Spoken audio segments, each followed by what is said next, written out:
December 16, 2025. I'm Dr. Ara Deuk-Majian, CEO and founder of the Deuk Spine Institute. I'm a neurosurgeon, board certified here in Florida. We are getting ready to perform a procedure that is very rarely performed for pain coming from disc injuries in the thoracic spine. Our patient travels here from Iowa. He's been living with thoracic pain for years, 15 years as a matter of fact, pain in the thoracic spine. He has an MRI, shows 2 disc injuries right where his pain is. We verified that yesterday on examination, confirmed that T6-T7 and T7-T8 are indeed the source of pain. We looked at the number of ribs. There are 12 ribs.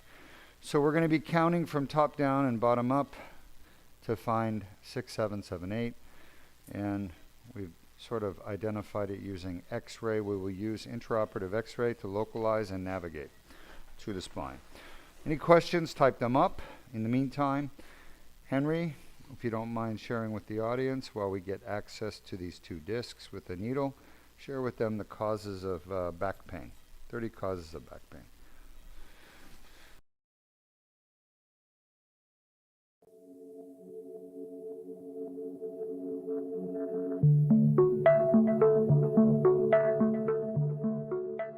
I'm Dr. Ara Deuk-Majian with the Deuk Spine Institute, and we're going to discuss 30 causes of chronic back pain. Chronic back pain is back pain that lasts longer than 6 weeks, and there are 30 causes of chronic back pain. The most common cause is going to be a disc injury. Disc injuries such as disc herniations, disc bulges, disc ruptures, degenerative disc disease account for 86% of chronic debilitating back pain, and they are totally fixable with the proper treatment. The best treatment for disc injuries is Deuk laser disc repair. Let's take a look at the 5 lumbar discs that can be injured. The most common disc to be injured is L4-5, followed by L5-S1, then L3-4. The L1-2 and L2-3 discs are far less commonly affected. Next, we have facet joints. Facet joints are small joints located behind the discs in the back of the spine. There are 10 facet joints, each paired left and right, L1-2, L2-3, L3-4, L4-5, and L5-S1. The most common facet joints to cause chronic back pain are L4-5, followed by L5-S1, followed by L3-4, in that order. After the facet joints, which account for approximately 10% of chronic back pain, we move on to the sacroiliac joint. The sacroiliac joint accounts with the piriformis muscle for approximately 4% of chronic back pain. The sacroiliac joint is a joint located between the tailbone or sacrum and the iliac bone. There is a left and right sacroiliac joint. In this diagram, you can see the joints turning red, indicating inflammation and pain either in the left or right sacroiliac joint. These sacroiliac joint injuries and pain can be treated most effectively with the Deuk plasma rhizotomy of the SI joints offered at Deuk Spine or Deuk Joint Institute. The 4th most common cause of chronic back pain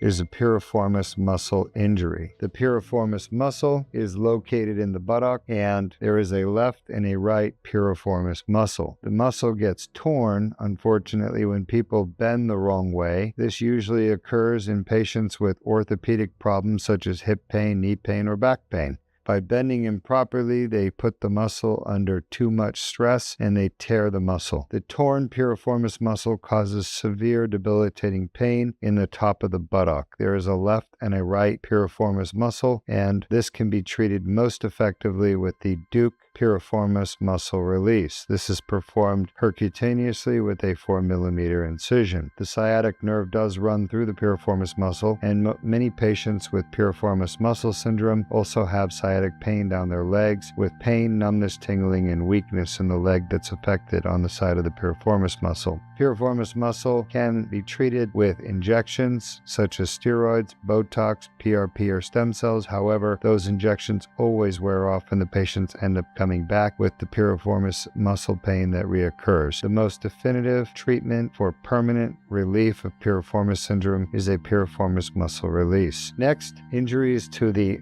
bones of the spine, touches the vertebral bodies. With trauma, can cause fractures of the vertebral body. Vertebral body fracture is diagnosed with X-rays or CAT scan or MRI, and they're treated with injection of cement into the vertebral body. Looking at the vertebral bodies, the most common to be affected is L1, followed by L2, then L3, L4, and L5. The sacrum can also be fractured. Finally, the coccyx is the last cause of chronic back pain. You can see in the diagram the red coccyx at the bottom. This comes usually from an injury where the patient falls on their bottom, sustains pain at the tailbone, and this can be treated with injections of the coccyx ligament. These are the 30 most common causes of chronic debilitating back pain, the most common being the disc, causing 85% of chronic back pain, followed by the facet joint, causing 10% of the chronic back pain, followed by the piriformis muscle and sacroiliac joint, which cause 4% of chronic back pain, totaling 99% of chronic back pain, which is totally fixable and curable with the right treatment. Thank you. I'm Dr. Deuk Majin. Thanks for joining us.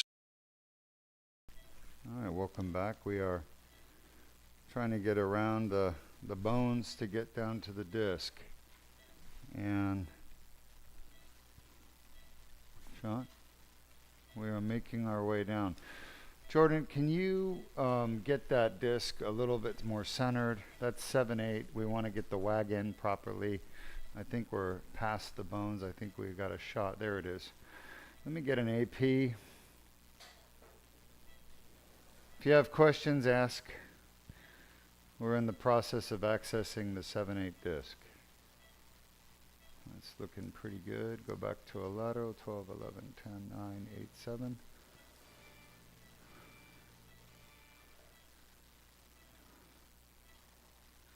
Mm-hmm.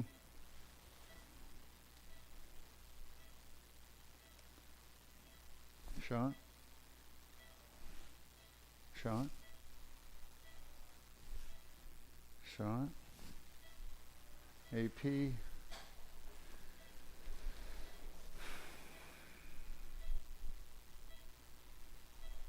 That looks perfect. Absolutely perfect. Show us the tip of the needle, 7-8 right side. It's exactly at the mid-pedicular line. Show the pedicle below 8. Show the pedicle above 7. Show the middle of the pedicle like the middle of a clock. Middle of the clock, go to the center. Yes, that point, connect it down to the center of 8. That point, there's a straight line, and that's where the tip is. That's exactly where the disc starts, and I can feel the disc. So we're going to, let's verify one more time. 12, sorry. Yeah, we'll verify next image. If you have questions, feel free to ask. We are at the 7-8. We're inside 7-8. We're going to do this disc and the one above. All right. With this procedure, we're going to put 2 separate incisions. Let's verify the disc level. So this should be 7-8. Let's go down south. Go south. Show us 12. There's 12. Show us L1. L1, look at the transverse process. There's no rib. Okay. Then you go to 12, which has a rib. And then count 11, 10, 9, 8, 7. We're between the 7 and 8 pedicles. At that disc, that is the 7-8 disc. So we are at the proper disc. He's got some arthritis in his costochondral junctions. You can see it. It's interesting. Must have had an injury a long time ago. All right, we're going to move on to the next disc. Let's go ahead and go with a lateral view. And by the way, his pain, when I asked him about it, we verified it. He said it was in this area here, right in here. So we are in the area where his pain was, which is good. We like that. All right. We have a few questions. All right, I'll take your questions. First one from Stuart on Facebook. Welcome, Stuart. Saying, what's up, Doc? Are you doing any cervicals today? And I did have a question. Once you do your repair of the disc, will the disc regenerate? In other words, heal, so to speak. This is Stuart from Naples. Hi, Stuart. Yeah, the disc does regenerate. Thank you for joining us. The disc will regenerate, not the nucleus, just the annulus will heal. Sean? I need to be a little bit higher, but the annulus does regenerate, yes, once you remove the herniation. Sean? I need to be, here's not an easy one. Probably need about 5 minutes, Dr. B. Sean? This is the hardest surgery I do, technically. Did I answer all of Stuart's questions? Sean? I believe so. We have another question Sure. coming from Lanu on YouTube, Give me an AP. asking, athletes have high chances of getting a herniated disc. What advice would you give to athletes? So I need to be a little bit more lateral.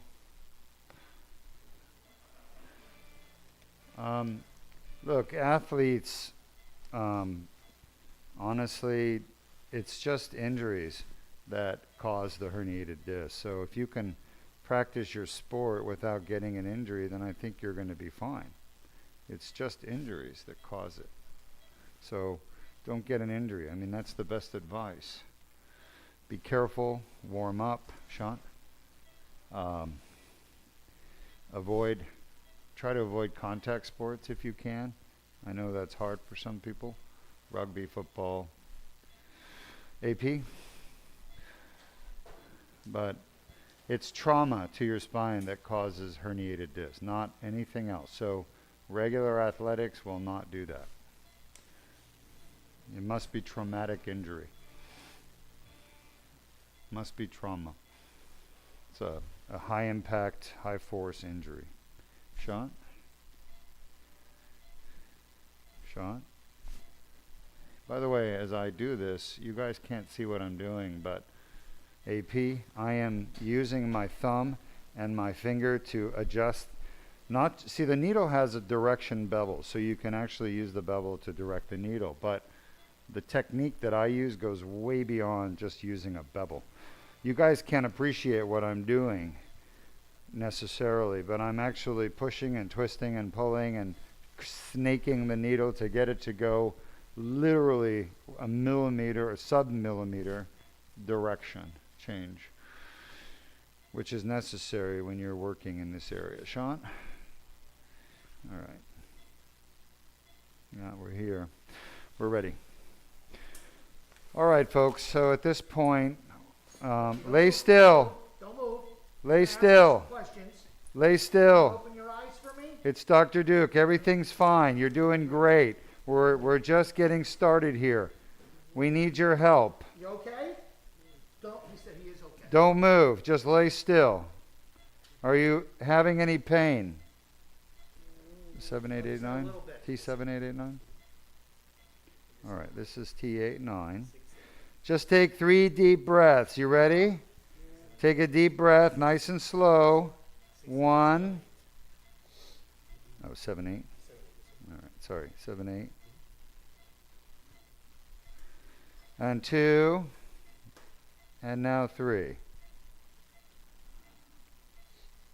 All right, folks. Are you okay? All right. We're going to put you to sleep in just a moment. Are you having that pain in your thoracic? Not right now. Good. How bad is that on a scale of 1 to 10? Give us a number. How high does it go? 6.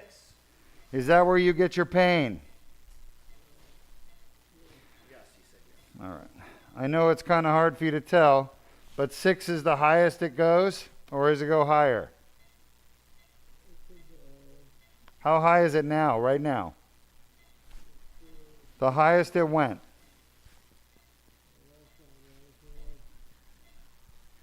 What did you say, sir? Can't Is it hear. higher? What's the highest it went? 4. No. Okay. All right, we're going to call it. So the highest we got was a 6 out of 10, and it's concordant. That means that's where he gets his pain. Now you can see from the x-ray, show us, Jordan, I'm injecting the dye in the middle of T7-8, and it's leaking out through the back through a tear, which goes up, and then you can see the herniation right there. Show us the herniation. Yep. And then the dye is going into the epidural space and layering out in front of the spinal cord. Is that better now? He said it's okay. That's okay. So the pain's gone. How bad is that on a scale of 1 to 10?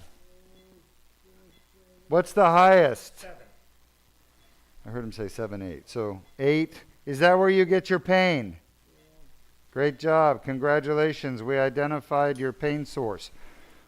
It's the 2 discs we're fixing. So that pain will be gone when you wake up. All right? All right. I want you to count from 1 to 100 out loud. Folks, you just witnessed a discogram.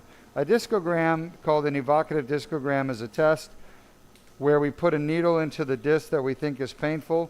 We inject a little bit of dye in there, and we see if that creates pain. And it's not the dye that creates pain, it's the pressure that creates pain. So we pressurize the disc, and a painful disc is always going to end up like activating. You'll feel the pain in the painful disc. You okay? All right, I'm just pressing on your back here. All right, we're going to put you to sleep. I need you to count from 1 to 100. Any shortness of breath? Good. You said no. So one of the risks of this procedure is something called a pneumothorax, which is where you drop the lung. I don't see a pneumothorax on the x-ray, and it's something I always worry about, and we have to pay attention to and try to avoid through the technique that I use. I've never had a pneumothorax, but it's possible. I need you to count out loud. Count out loud to 100. Come on. Nice and loud. All right, so while he's counting, as soon as he goes to sleep, he'll obviously stop counting. We'll get started. We injected local, a little pressure. I don't know if he's getting a little blood underneath the skin. We're going to do a 4mm incision. I know you've got more questions, Henry, but before we take them, let's show the audience how a thoracic disc herniation can be so painful for people that have them. Why is it painful? Shot?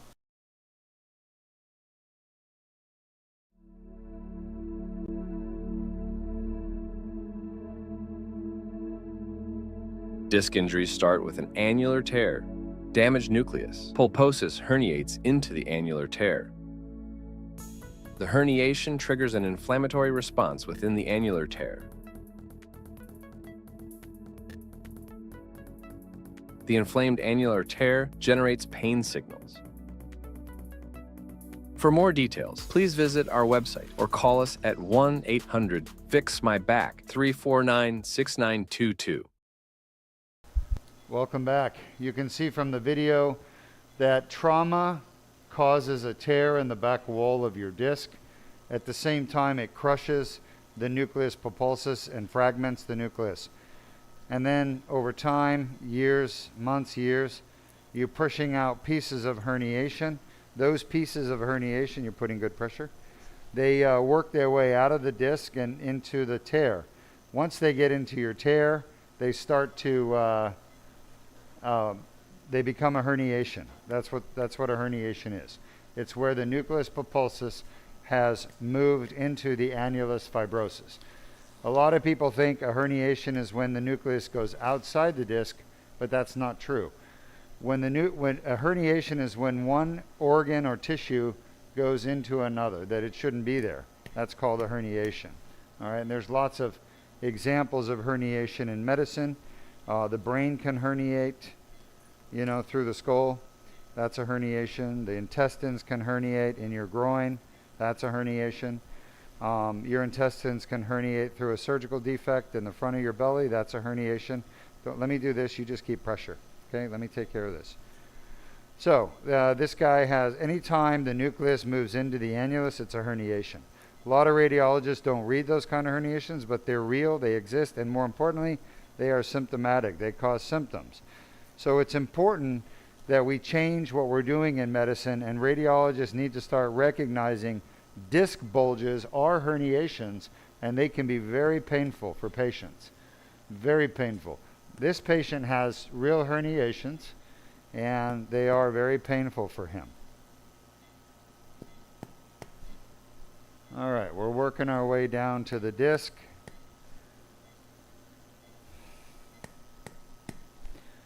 The diameter of this tube is just 4 millimeters. It's very tiny. He's from Iowa. He's watched me do surgery on the thoracic before. We did a patient from South Africa last week, thoracic, 2 discs. He's a surgeon, and he's already gone home. He was doing fantastic. I wish he was here to comment. Watch the needle on the other one. All right. So he had 2 discs repaired last week. He was doing great when he left. I'd love to hear from him. If he's out there watching, share your story. All right. But he was very happy when he left. About 90% of our patients, their pain is completely gone, 100% the next day after surgery, by tomorrow. About 10% of our patients, they still have a little bit of pain, but it goes away over time. Our average pain relief, pressure here, is 99%. So if you take all of our Deuk laser disc repair patients that have had the surgery, and you ask them how much of the pain you had where we operated, how much of that pain is gone, they will tell you the average number is 99.6%, so basically 100%. Of course, we have a couple of 90s, mostly 100s. For the thoracic DLDR, the average is actually 99%. We took 20 patients that we did the thoracic DLDR for. We followed them up. We had a year of average follow-up, 1 year, and the average pain relief was 99%. That's remarkable. There is no surgery in the world that gives you 99% relief of back pain. This is inside the disc at T7-8, right? The bottom disc, 7-8. We verified that this is 7-8 based on his x-ray. There's a piece of herniation right there. You guys see that? It's like right up against the camera. Yes, we do. And there's a lot of pieces of herniation. There's inflammation. You see the pink stuff right there at 6 o'clock? See the pink? Okay. Yes, we do. Let me tell you what that is. That is inflammation within the posterior annulus. That's what we're here to clean up. What? Everything okay? Any questions? Yes, we have a few questions. Next one from Stuart once more on Facebook. We'll take it, and then we're going to show the audience how this procedure actually works to get rid of pain. Asking, you're telling me this guy is not in general anesthesia? He should be asleep? He's under anesthesia for... Yeah, is he under general anesthesia? Yeah, so Stuart, this patient is sedated. He's in twilight anesthesia. Twilight anesthesia. We do all of these surgeries with our patients twilight, which means it's the hardest for the anesthesiologist to do. General is so easy. The anesthesiologists intubate the patient and then put them on the ventilator and get their phone out and start surfing the internet. But with twilight, yeah, not Dr. Burndes. There's another piece of herniation, 2 pieces of herniation right there. They just floated out. With twilight anesthesia, it is like touch and go nonstop the entire case. You cannot take your eyes off any of the monitors or patients, not for a second. There's another piece of herniation right there. You guys see it? Yes, we do. Yeah. You'll never see Dr. Burndes with a laptop. You might see him with a burrito, but not a laptop. Right? Yeah, I was saying that because oh, look at that herniation right there. It's big. It's blue because it's nucleus stained blue by our dye, the Deuk spine dye. And here it comes out.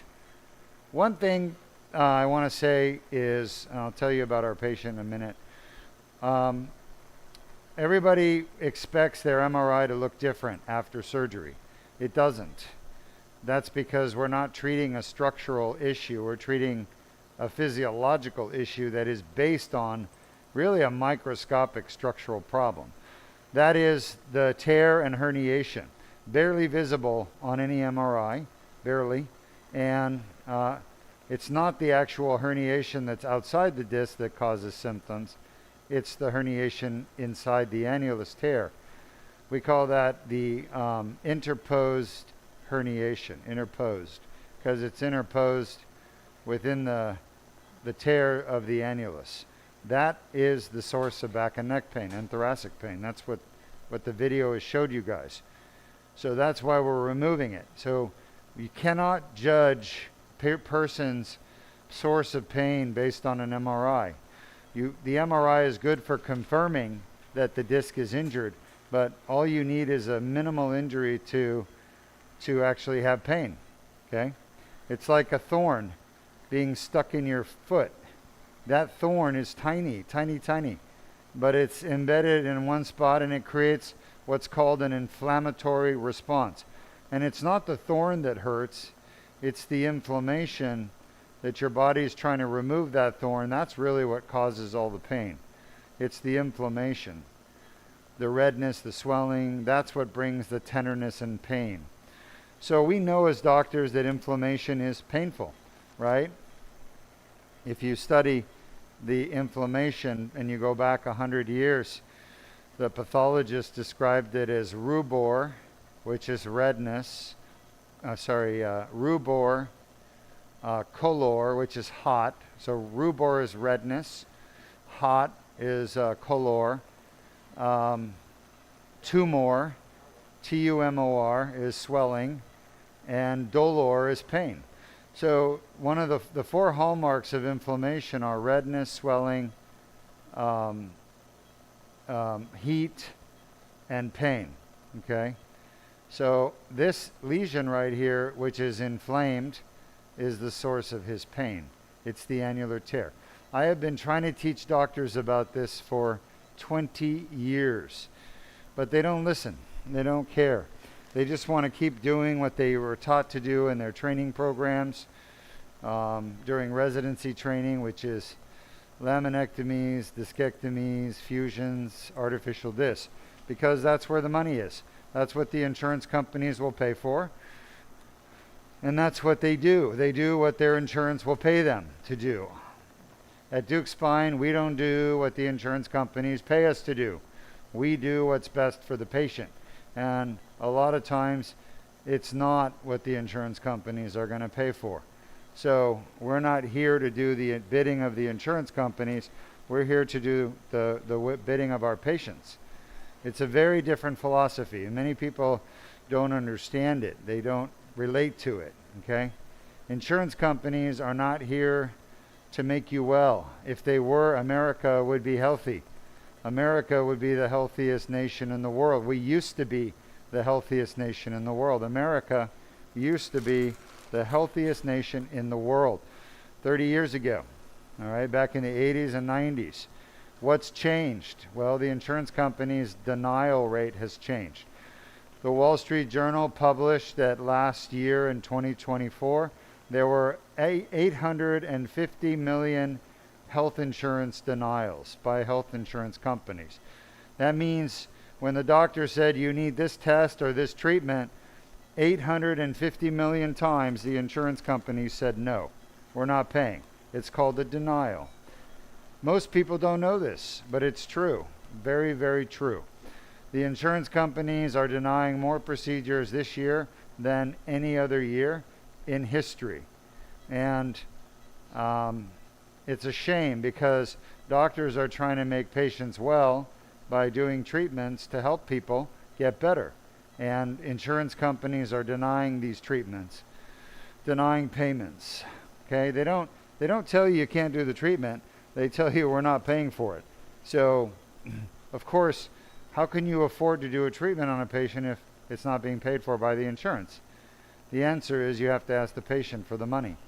If their insurance won't pay you, then you have to ask the patient. Because healthcare practices are expensive to run. A small practice could be $500,000 a month. And medium-sized practice could be $1 million a month in overhead. Where is that money coming from if it's not the insurance companies? It has to be either the patient, the federal government, or the insurance companies. And the federal government has the insurance companies managing their benefits. So for the most part, insurance companies manage the VA benefits, they manage Medicare benefits. Some of them blatantly call themselves Medicare Advantage plans. These Medicare Advantage plans, in my opinion, all they do is take the money from the government and deny treatment to the patients. Many people say, oh, but my insurance is wonderful. Well, that's because you've never been in a situation where they're not paying for your medical care. But 850 million times last year that happened in America. So wake up and smell the coffee, folks. The denial rate is escalating every year. It's getting worse. That's why people like this patient who came from Iowa said, the hell with it. I'm going to the best in the world to fix my problem, and I'm going to pay out of pocket if my insurance won't cover it. Henry, let's show the audience what I'm doing here with this laser. Damn.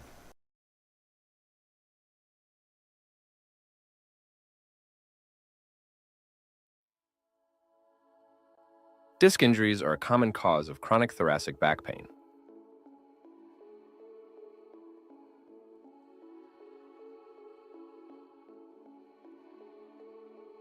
The inflamed annular tear causes thoracic back pain.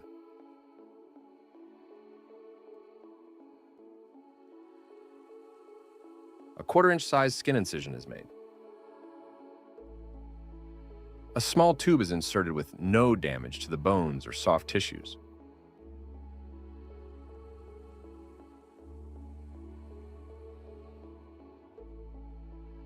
The laser removes the herniation and debrides the annular tear.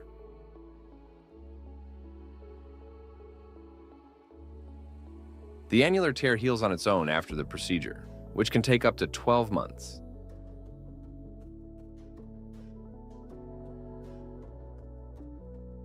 For more details, please visit our website at www.deukspine.com or call us at 1-800-FIX-MY-BACK, 349-6922.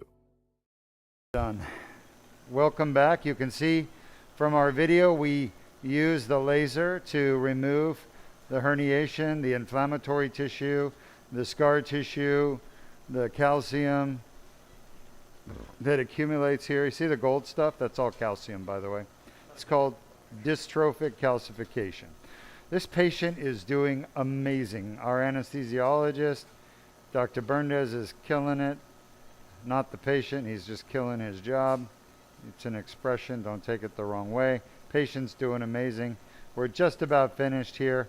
This is the number 7-8 disc. All right, so we've cleaned out this tear.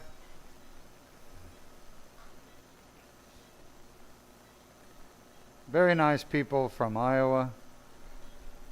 Isn't that the Huskers? Corn Huskers.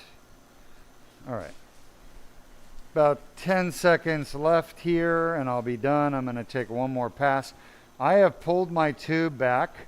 You can see we are outside the disc right here. This is the end of it. There is no more herniation to remove. There is no more inflammatory tissue. I'm just making another pass. I'll keep doing this all day if I have to until I get out as much of that herniation as I can. We are now outside the disc. You guys see the epidural space? That's a vein on top of the disc. This is the oh, that's a nice piece of herniation we just got right from the middle area. It's so heavy. Look at that. It's sinking. The reason it's heavy and sinking is because it has calcium. Remember, this has been going on for a long time, 15 years, right? And because of that, all this damaged, inflamed tissue is going to get calcified by your body. It's your body's way of trying to just shore things up. Any questions? Yes, we have a question from Lanu, once more on YouTube. Sure. Asking, there are some patients from Israel that flew all the way for this treatment. Is Yes. Deuk spine well known in Israel? Just curious. I think I can answer that. I don't think Deuk spine is well known anywhere in the world, to be honest. I think it's really hard to get known in the world today. Any country, any city. I think I think we're all known in Canada. I don't think so. I don't think any place knows Deuk spine, to be honest. That's my opinion. That's true. Oh, look at that herniation. Here it comes, folks. I knew I stuck it out for a reason. Look at that thing. I'm going to try to grab it out because it doesn't want to float. Let me see if I can grab it and pull it out. It's probably a good 3 millimeters. I mean, it looks huge, right? Like a boulder, but it's not. They're not that big. All right, here we go. That's it. I got it. Like I said, it's about 3 millimeters. Here it is. Can you see this, Henry? Yes, we can. And here's the grabber just for reference. So that's what I just grabbed out of the tube. And again, herniations are made up of a collection of fragments like the one you just saw, a bunch of them, probably 20 of them on average, maybe 25. And they become symptomatic with more and more herniations. I think we're done. I'm just going to take one more peek. So I don't think any country, I don't think enough people know about Deuk spine. That's the sad truth. It should, but I can't afford to spend more money on marketing. And the truth is, word of mouth is how most people find us, from one patient to another. And I wish to God that we had more people that knew about us, because a lot of people out there are getting invasive surgeries or treatments like pain management. There's another piece of herniation. They don't work. And they're just going in. It's not about spending your money because they're wasting their money on these treatments, but more importantly, it's about the risk associated with treatments that don't work, right? Because every treatment that we give patients for pain, whether it's a pill, a shot, a surgery, they all have risk. Even chiropractor has risk, right? They can crank your neck and damage something. So you may say, well, chiropractors don't have risk. They do. There are a lot of people that go to the emergency room with dissected vertebral arteries or carotid arteries from chiropractic manipulation. All right, we're done with this disc. We're going to come back and do the next one. All right, so I'm going to put some antibiotic medicine to minimize risk of spinal infection. We've never had a spinal infection. Of course, it's possible, but we've never had it. I'll be honest, Lanu, it's funny, I have people here that live 10 minutes away, 5 minutes away from our clinic, 5 minutes, that have back and neck pain, and they don't even know we're here. They have no idea. Just 5 minutes away. They don't know. So I don't think we're well known enough. Not enough for my happiness. All right, we're done with that disc, and I'm going to staple the little hole. It's a 4 millimeter hole right there. You guys see it? 4 millimeters. Yes, we do. We lost probably maybe so far 10 drops of blood, but we'll put a few staples. We'll keep some pressure on the muscle so it doesn't bleed inside the muscle, and keep the blood pressure perfect, which Dr. Berndes is doing. It's perfect. Gosh, the surgery is going as good as it can go for this patient. I'm so happy for him and his wife. They've traveled here to Florida from Iowa. Any questions? No current questions, so we do have a couple comments. This next one is from Stuart on The arm board. Facebook. Uh-huh. Saying, don't even talk about hernia stock. I've got 2 inguinal hernias right now, and I need to get meshless surgery here near Fort Myers.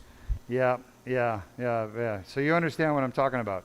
A hernia, the hernia is just a general, non-specific thing in medicine that it just means one thing is moving through another. Like that shouldn't be, right? So one tissue is moving through another tissue. In your case, it's your intestine probably moving through your inguinal canal, which is a fascial canal. Okay. Shot?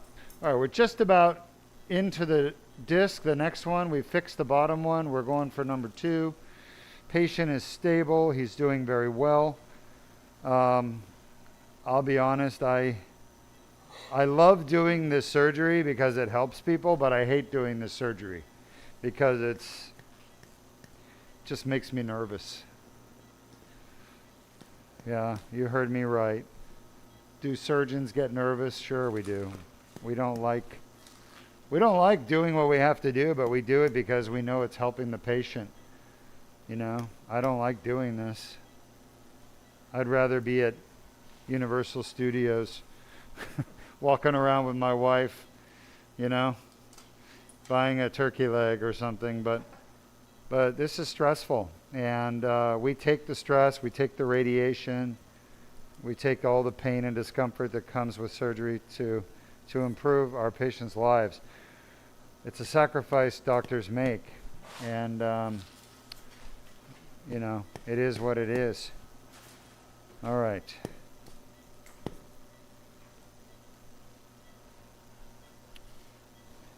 Shot?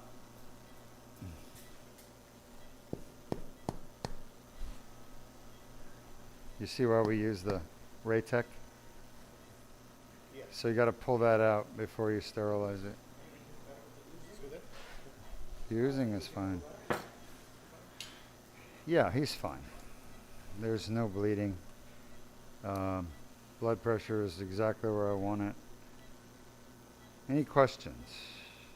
No current questions, and we do have a comment from Lanu once more on YouTube saying, I know Israel, France, and Japan are very informed about medical treatment around the world. All right, I didn't know that.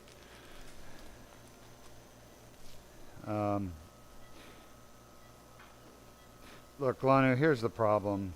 To be honest with you, medicine, it's not about doctors and businesses don't do, unfortunately, they don't always do what's best for the patient. Pressure here. They do what's best for them financially. And that is often, maybe 90% of the time, in opposition of doing what's best for the patient. An implant company wants their screws and rods to be, they want to make money. And the way they make money is selling screws and rods and cages, okay? And those companies, if they don't sell screws, rods, and cages, they don't make money. The only way they're going to sell screws, rods, and cages if surgeons are putting those screws, rods, and cages into people's spines. That's how you sell it. You don't sell it to people that like go to Disney and buy a Mickey Mouse doll. That's not what's being done. The only way they make money is when doctors put devices into patients' bodies. So, of course, what they learn to do is, instead of just asking doctors, will you do it, they've learned to go to our training centers where we do our training. They learn to buy themselves into the training program so that they can control what the doctors are implanting into patients. Because if you have 10 different companies that sell spine screws, well, which one is going to get the business at a hospital is the one that is friendly with the chairman. The chairman decides which company is going to be selling the screws to the hospital that go into patient's spine. So these device companies have learned over the years that all they got to do is basically put the chairman on retainer and pay the chairman some money to make that chairman a consultant, or give them access to a royalty stream. Like they sell screws or rods somewhere like in France, then that chairman in Kentucky is going to get 1% of the sales.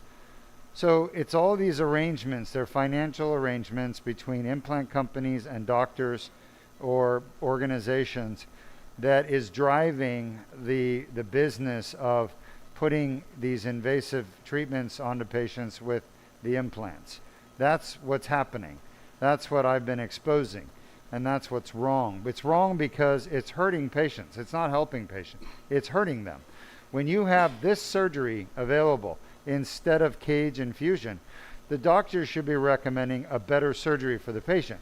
A surgery that is safer, a surgery that is more effective at getting rid of the patient's symptoms, a surgery that has a faster recovery, and less chance of complications and side effects.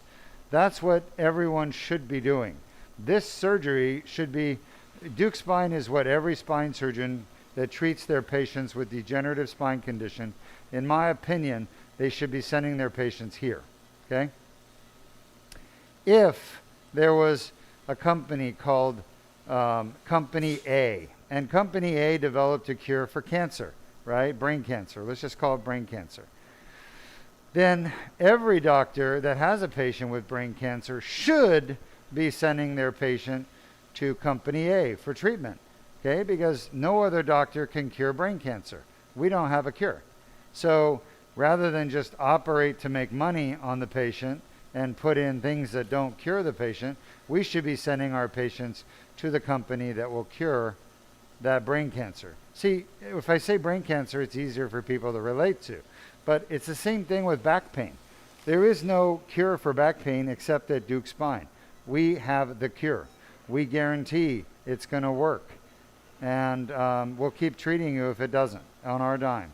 That's our guarantee. That comes, of course, with paying our full charge and discussing that with me, the CEO, ahead of time.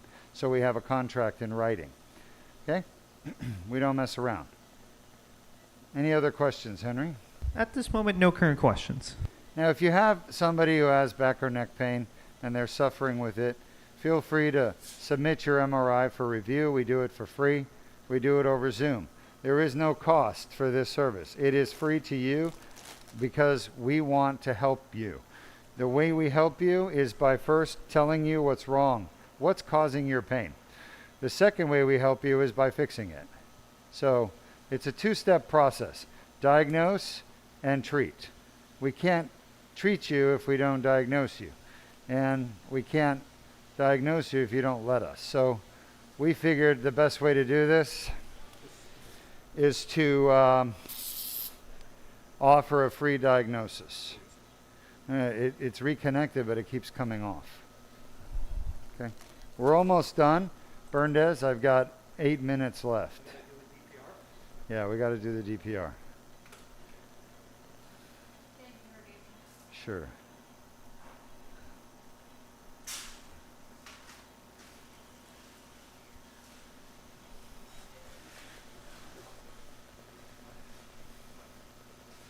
We've been doing a lot of thoracics lately, huh? I mean, relatively speaking, right? It's not a common procedure, but we've seen, 2 of these in the last 2 weeks? Yeah.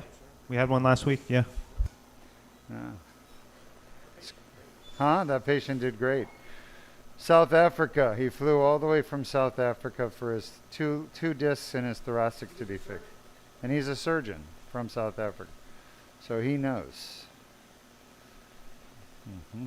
We have a question. I'll take your question. Coming from Lanu, once more on YouTube. Sure. Asking, long ago, I met an airline passenger sitting beside me. She had a fusion on her spine, and she told me it was the most painful experience in her life. Can fusion kill a patient? Can fusion kill a patient? Yes. Fusion by itself cannot kill a patient. But patients kill themselves after having fusions because they're in so much pain. And because they take a lot of pain medicine with fusions, they can die from overdose, asphyxia. They're not breathing.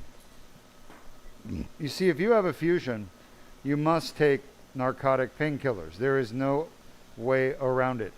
There is only one fusion that doesn't require narcotic painkillers, and that's Deuk Spine Institute fusion. If I do it endoscopically, just like I'm doing this right here, but I add bone graft, so I do a fusion, then you will not need narcotic painkillers. But every other fusion in the world done anywhere else besides Deuk Spine, you have to take narcotics, opioids, because the surgeons are cutting your muscle. They're cutting your bone in your spine. They're cutting your facet joints, your normal joints. They're cutting your muscle, your normal muscle. They're cutting your normal ligaments and your normal tendons. They're cutting all of that. And they're causing internal hemorrhaging, bleeding. And all that trauma plus bleeding causes horrible pain after surgery.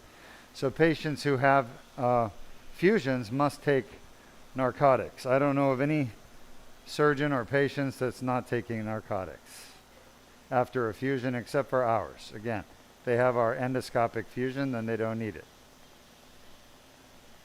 So how do fusions kill people? Now, one way is they commit suicide, and the other way is the narcotic painkillers overdose and they die. Yeah, or they have a complication like a pneumonia, an embolism, pulmonary embolism, an infection. So it's not the fusion though itself, but it's the pain and suffering and complications associated with fusions that cause people to die. I hope that makes sense. All right, we got about 3 minutes left and we're done. I'm here at the outside of the disc. You can see the inflammatory tissue at 6 o'clock. There was also some at 12. I'm removing it now. For those of you who have not seen this surgery before, this is thoracic Deuk laser disc repair. It's not as commonly performed as cervical or lumbar. Lumbar is the most common, and this patient has thoracic disc pain. We just verified that. He also has facet pain. So we're going to be treating his facet joints next. Flip, flip.